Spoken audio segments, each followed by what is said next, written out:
Hallelujah. Yeah. Ole wa dunia na bahari mana Ibilisi ameshushwa kwenu. Elelele. Bosi, hatukuja duniani. Sawa. Hesabu ya bosi bado. Hatukuja duniani kuzurura. Waraka wa pili wa Petro sura ya 3. Leo nitakuwa nafanya tu kazi moja kuwakumbusha mambo ya muhimu. Kwa hiyo kama unaandika somo, andika kumbuka. Hilo ndio somo, kumbuka. Hilo ndio somo letu la leo. Kumbuka. Na mimi achana na majina yangu yaliyotambulishwa hapo, jina maarufu ambalo nitajulikana leo naitwa mkumbushaji. Kwa jina maarufu nitakalotumia leo naitwa mkumbushaji na ujumbe wangu unaitwa kumbuka. Waraka wa pili wa Petro sura ya 3, nitasoma mistari michache sana. Mstari wa kwanza labda niishie wa 4 kwa afya ya muda wetu. Biblia inasema, wapenzi, waraka huu ndio wa pili nikiwaandikia ninyi. Katika zote mbili naziamsha nia zenu kwa kuwakumbusha, mpate kuyakumbuka maneno yaliyonenwa zamani na manabii watakatifu, na ile amri ya Bwana na Mwokozi iliyoletwa na mitume wenu. Mkijua kwanza neno hili ya kwamba katika siku za mwisho watakuja na dhihaka zao, watu wenye kudhihaki, wafuatao tamaa zao wenyewe, na kusema, iko wapi ahadi ile ya kuja kwake? Maana tangu hapo baba zetu walipolala, vitu vyote vinakaa hali hiyo hiyo tangu mwanzo wa kuumbwa. Baba yetu uliye mwema sana, sifa na utukufu na virudisha kwako, kwa sababu ni wewe unastahili sifa na utukufu. Najinyenyekesha mbele zako wakati huu, nikijua wazi ya kwamba Bwana unakwenda kusema na mkutano huu. Nasi tuko pamoja kusikia kutoka kwako. Mungu Roho Mtakatifu, uchukue nafasi ya pekee sasa kuyakumbusha masikio yetu yasikie na kukumbuka ahadi zako, lakini kukumbuka kweli zako za msingi. Hii ni ibada takatifu sana ambapo watoto wako tumeacha kila kitu kukusanyika pamoja kwa lengo kubwa la kusikia kutoka kwako. Mungu Roho Mtakatifu, useme na mioyo yetu. Tuko tayari kupokea kutoka kwako, kwa Yesu Kristo Bwana wetu. Amen. Wapendwa, maandiko matakatifu yanasema, wakati mtumishi wa Mungu Petro anaandika waraka wake wa pili, anakaza anasema, huu ni waraka wangu wa pili nikiwaandikia. Katika zote mbili najitahidi kuziamsha nia zenu kwa kuwakumbusha. Kumbe kuna kitu huwa kinalala kinaitwa nia. Kikisha lala, mtu hawezi kufanya yale mambo ambayo anapaswa kuyafanya, yale mambo ambayo ni ya msingi hawezi kuyafanya, kwa sababu nia ndio inayosukuma kufanya. Nia ni shauku ya ndani ambayo humsukuma mtu kufanya kitu au kutokufanya kitu. Sasa mtu anaweza akafanya jambo kwa sababu ya msukumo unaotoka ndani, unaitwa nia. Sasa Biblia inasema kumbe huwa kuna wakati nia za watu zinalala, zinasinzia. Nia inalala kwa sababu nafikiri mbili. Sababu ya kwanza ya nia kulala huwa ni kwa sababu labda inawezekana huyu mtu amesahau yale mambo ya msingi ambayo alipaswa kuyafahamu, amesahau. Kwa hiyo mtu anaposahau, nia huwa inalala kwa sababu amesahau. Na kuna shirika mbili ambazo zinafanya kazi zinakaribiana sana. Shirika ya kwanza huwa inaitwa kusahau. Wangapi wamewahi kusahau? Umewahi kusahau? Wangapi hawajawahi kusahau? Wote mmeshasahau. Niko naangalia hata kijana wangu yuko mwaka wa 4 pale UDSM. Sasa alinituma ninapokuja na pita niwe namwangalizia binti mzuri. Sasa hapa kanisani nimeshamwangalia binti mmoja, nikaona namfaa kijana wangu. Sasa yeye kumbe ana tabia ya kusahau. Nilikuwa najaribu kumwangalia hivi na yeye atanyosha mkono na yeye kumbe anasahau. Yaani kaka mkubwa. Unamwona huyo binti huyo hapa? Huyu hapa huyu. Yaani ndio nilikuwa namwangalia. Maana nilipomwangalia namuona ndio yule binti ambaye kijana wangu amenituma kwa. Kumbe yeye huwa anasahau. Sasa yaani nimeshangaa sana. Sasa kumbe kila mtu Wapendwa, kila mtu anasahau. Kusahau ni hali ambayo huwa inajitokeza na ipo kwenye maisha ya wanadamu wote waliozaliwa. Huwa wanasahau. Sasa Biblia inasema ili kusudi usisahau unapaswa ukumbushwe. Kumbe kusahau kuna sukuma mpaka ndani, nia inalala. Inaacha kabisa kufanya yale mambo ya msingi. Ziko silika mbili. Silika ya pili huwa inaitwa kupuuzia. Kupuuza. Hizi silika zinafanya kazi zote mbili. Walokole sidhani sana kama silika ya kwanza inawasumbua sana. Walokole inawezekana wanasumbuliwa na silika ya ngapi? Ya pili, ya kupuuza. Kupuuza ni kutokujali jambo ambalo mtu alipaswa afanye, anaacha tu. Kutokujali. Anajua wajibu wake lakini anaacha. Sasa mtumishi wa Mungu anasema, huu waraka ni wa pili nikiwaandikia.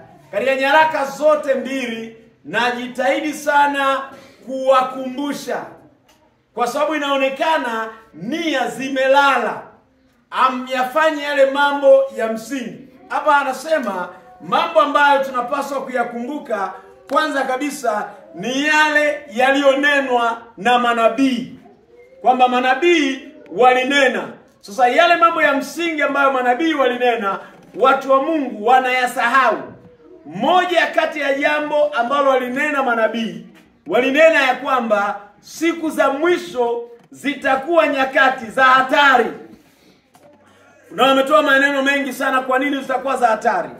Kwamba tuko kwenye siku ambazo ni za mwisho. Hapa anaendelea anasema kwamba watu wanasema mbona ile siku hatuioni. Kumbe manabii walishasema kwamba kuna siku za mwisho. Sasa mbona mambo yako vile vile kama tulivyo dunia ilivyokuwepo, mambo hayajabadilika. Hakuna jambo jipya tena. Sasa inakuwaje? Wanadhani ya kwamba Bwana anakawia kutimiza ahadi zake. Kwa kweli wapendwa, Bwana akawii kutimiza ahadi zake. Ukisoma Zaburi ya 130 ngapi? Na 8.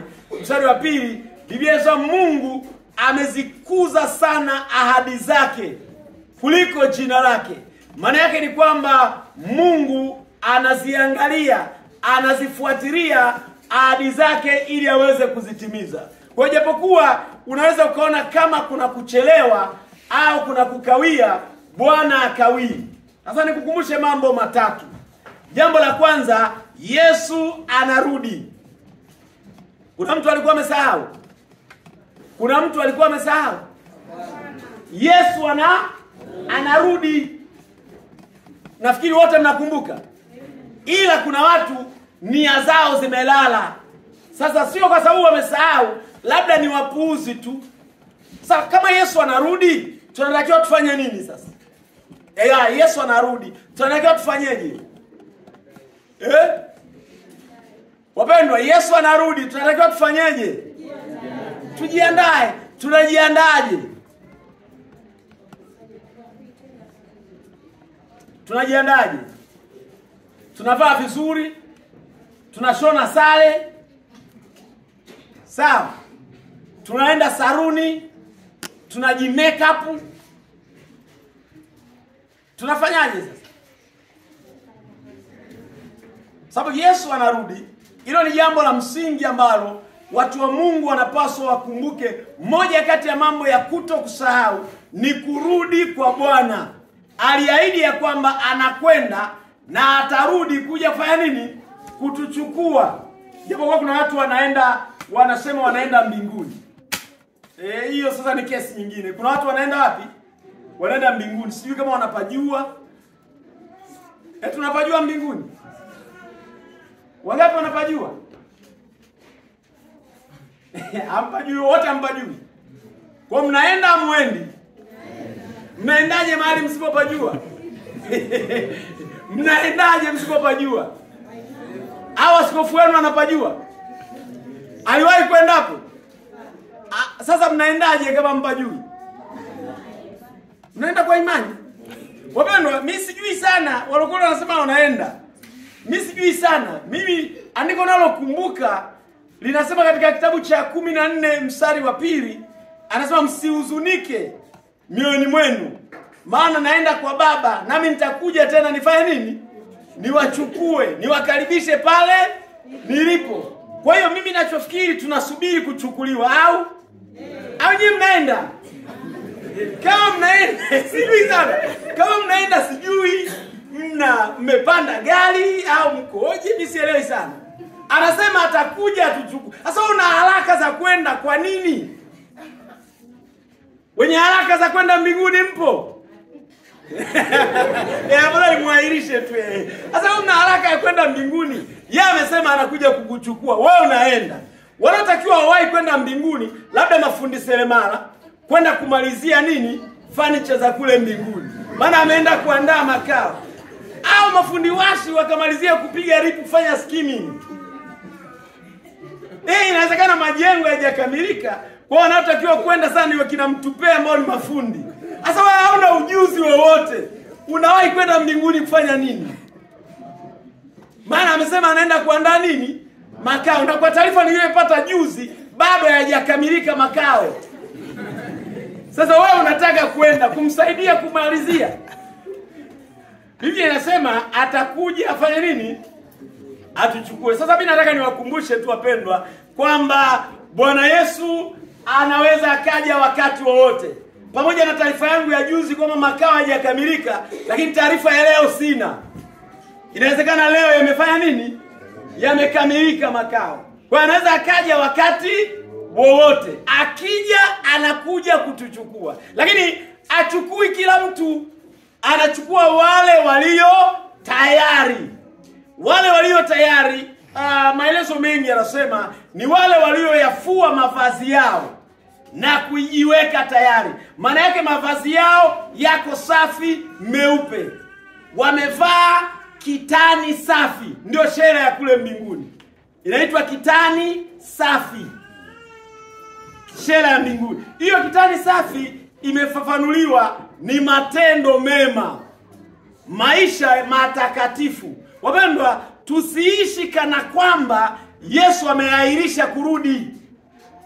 Tuishi tukijua Yesu anaweza akaja wakati wowote, dakika yoyote, sekunde yoyote, anaweza akaja. Kwa hiyo cha msingi cha kujiuliza ni kwamba akija sasa niko tayari. Huwa wakati mwingine nashangazwaga sana na warokore. Warokore wanashangaza sana. Hebu nikushangaze na wewe. Eti unafika siku ya ushirika wa meza ya Bwana, alafu baadhi ya watu wanaahirisha kuto kushiriki. Kwa nini? Eti wamejioji, wanaona hawako sawa. Sasa unajiuliza, kama hawako sawa leo kwenye ibada hii ya ushirika, angekuja leo? Au wapendwa, mnafikiri atakapotaka kuja atatangaza wiki moja kabla kwamba jamani wiki ijayo tarehe 1 au tarehe 6 mwezi wa 7 saa 4 nitakuja? Biblia inasema atakuja kama mwizi. Yaani wakati usiodhani, ghafla unashangaa Yesu Kristo amekuja. Wapendwa, majira tulionayo tunasubiri wakati wowote unyakuo. Marekani wameingilia juzi, nikaona wamejaribu kutuliza kwa sababu naona muda wake ni kama hujafika vizuri. Vita iliyokuwa inaendelea Mashariki ya Kati ilikuwa inatishia dunia nzima. Kwa sasa tunaingia kwenye vita ya 3 ya dunia au inakuwaje? Ukimwangalia Israeli ni kiumbe wa kawaida sana, lakini uwezo alionao sio wa kawaida kivyo. Wakati Israeli anaingia kwenye shida na Iraq na Irani, anatukumbusha vita ya Umedi na Uajemi, ambao tayari wametengeneza taifa moja leo linaitwa Irani. Kwa hiyo anatukumbusha kile kilichotokea mwaka wa 538 wakati Wamedi na Waajemi walivyoiangusha Iraki, wakati huo ikiitwa Babeli. Wakati wanaiangusha, hao Wayahudi walikuwa chini ya utumwa wao, lakini ndio hao waliowapa ruhusa ya kurudi Israeli, ya kuja kujenga tena na kuanza tena taifa. Lakini ukiangalia tunapoendelea ni kwamba karibia Waarabu wote wanadhani ya kwamba Israeli hana haki wala uhalali wa kuendelea kuishi kwenye ardhi ya Palestina, kwa sababu anaonekana kama mvamizi. Sasa nini kinafanyika? Ni kujaribu kutengeneza namna ya kumuondoa na kumfuta duniani, kitu ambacho nafikiri mnajua wasomaji wa Biblia hakitawezekana. Lakini huko tunakokwenda mbele, utafika wakati mgumu kwa taifa la Israeli, mgumu. Achana na huu wa jana, wajuzi uliona wepesi, wakati mgumu, wakati ambapo Israeli itatengenezewa uadui na mataifa karibia yote. Sisi wenyewe mnakumbuka wa Tanzania kwamba miaka ya 72 tulikuwa miongoni mwa mataifa yaliyokuwa kinyume na taifa la Israeli. Tulikuwa kinyume na taifa la Israeli wakati huo, kwa sababu tuliungana na mataifa yote ya Kiarabu kuilaani Israeli. Na laana hizo zilituletea manufaa machache sana. Manufaa ya kwanza tuliyoyapata mwaka 72, kwa wale mnakumbuka, tulikuwa tunafua nguo kwa kutumia majani ya mipapai. Maana yake maisha yalikuwa magumu. Shilingi ya Tanzania iliyumba. Hali ya maisha ilikuwa ngumu kwa sababu tu ya maneno machache ambayo maandiko matakatifu yanasema, atakaye mlaani Israeli atalaaniwa. Sasa hiyo ilituletea shida kubwa. Na huko mbele tunakokwenda utafika wakati ambapo kutakuwa hakuna namna. Mataifa yote yataungana kutengeneza uadui na taifa la Israeli. Lakini huko tutakuwa tunapelekwa kwenye ule mwisho, sio mwisho wa sasa, mwisho wa wakati ambapo sisi hatupo. Maana yake itakuwa ni baada ya kanisa kunyakuliwa, ili kuitengeneza vita kubwa ya Armageddon, ambayo tunadhani labda ndio itakuwa na sura ya vita ya 3 ya dunia.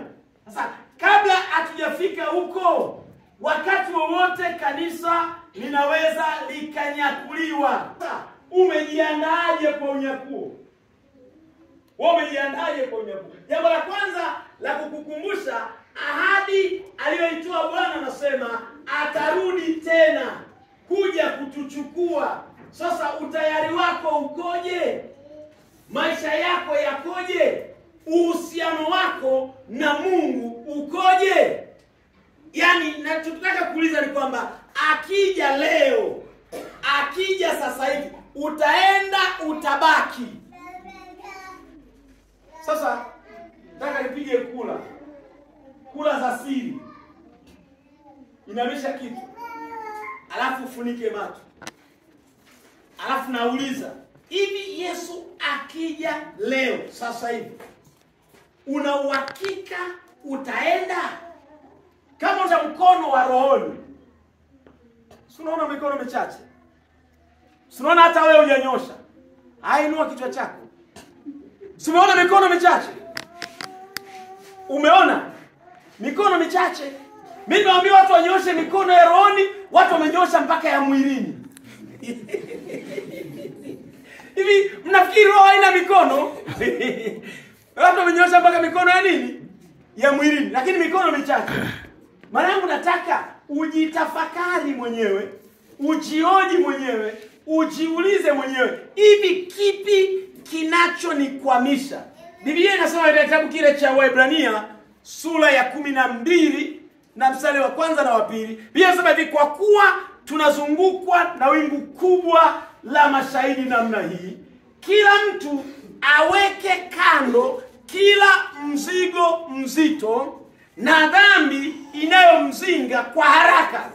Maana yake nini? Kwamba kama kuna vitu vinakuchelewesha kwenye kasi yako ya mahusiano yako na Mungu, vinakupunguzia mwendo, vinakupunguzia spidi, hivyo vitu viweke kando. Vinaweza vikawa sio dhambi, lakini ni marafiki, ni nini, ni tamthilia, hivyo vitu viweke kando, maana vinakupunguzia muda wako na Mungu.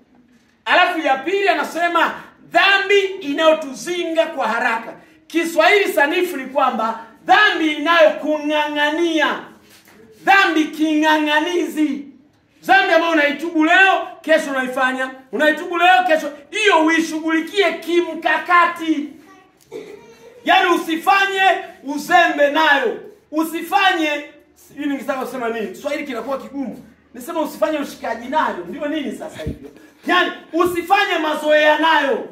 Iwekee mpango mkakati. Kwamba bwana, hii dhambi sasa nimeamua kuikataa kwa herufi kubwa kabisa, na ishughulikia kwa herufi kubwa kabisa. Sasa hivyo ndivyo ninavyotakiwa kufanya. Biblia inasema tangu wakati wa Yohana mpaka sasa ufalme wa Mungu unatekwa kwa nguvu, na wale wenye nguvu ndio wanaonyakua. Sasa Biblia yetu hii inakosa maneno mazuri sana. Biblia inasema ufalme wa Mungu unatekwa na majitu katili. Unanielewa? Majitu katili. Ufalme unatekwa kwa ukatili. Na yale majitu makatili ndio yanaweza yakauteka ufalme wa Mungu. Maana yake nini? Ni kwamba ufalme wa Mungu hauhitaji watu wanyonge. Ufalme wa Mungu ni lazima ujikatili, ujizuie mambo mengine, ujinyime, ujifanyie ukatili. Biblia inasema siku moja Yesu alikuwa anafuatwa na watu, akageuka akawaangalia, akawauliza, "Vipi na nyie? Vipi? Mnaenda wapi?" Akawaambia, "Mtu akitaka kunifuata mimi, masharti ni haya. Sharti la kwanza, ajikatae." Hamjasoma hiyo Biblia? Ajikane. Kwani kujikana ni kufanyaje? Sio kujikataa. Ajikatae mwenyewe. Ajikane. Alafu ajitwike msalaba wake. Alafu aanze kunifuata. Kwani kujitwika msalaba unafikiri ni jambo rahisi? Msalaba unatangaza kitanzi. Unatangaza kifo. Kwa maana yake mtu awe tayari kufa wakati wowote kwa ajili yangu. Huyo sasa anaweza kunifuata. Hiyo sifa ni ngumu. Kwa hiyo ni maana watu wengine walipogundua huu ni ugumu, wakaamua kukatiza kona, kila mmoja anaenda zake. Kila mmoja anasema huyu kumfuata masharti magumu sana. Wapendwa, naomba nitangaze ugumu kidogo wa kuingia mbinguni. Inawezekana mmerahisishiwa sana. Mkatengenezewa na nyimbo na wakina Eliokovu zinaitwa kwa Yesu ni nini? Ni tambalale. Hizo nyimbo zilipitwa na wakati. Kwa Yesu kuna milima, kwa Yesu kuna mabonde, kwa Yesu kuna utelezi. Usipongeshikilia vizuri unafanya nini? Unadondoka. Au kwenu hapa Iringa mnaonaje? Kwa Yesu ni tambalale. Ni tambalale. Kwenda mbinguni kuna kujikana. Sasa ni lazima ufanye maamuzi yako, kwa sababu wakati wote Yesu anarudi. Jambo lingine la msingi hapa nasema, na ile amri ya Bwana Mwokozi iliyoletwa na mitume kwenu. Amri ziko mbili. Moja nyepesi sana, inasema amri mpya nawapa ni hii, pendaneni. Hiyo amri nyepesi. Kwamba upendo ni amri ambayo tumepewa na Bwana. Amri maana yake ni lazimisho. Sio jambo la hiari. Tunalazimika kupendana. Ili kusudi tuende mbinguni lazima tupendane kama kanisa. Lakini amri ya pili ndio nataka niwekee mkazo sana. Maana hapa ndipo kwenye ujumbe wa leo. Na salamu zangu zilianza kwa kusema hivi, hesabu ya bosi mmeshasahau. Hesabu ya bosi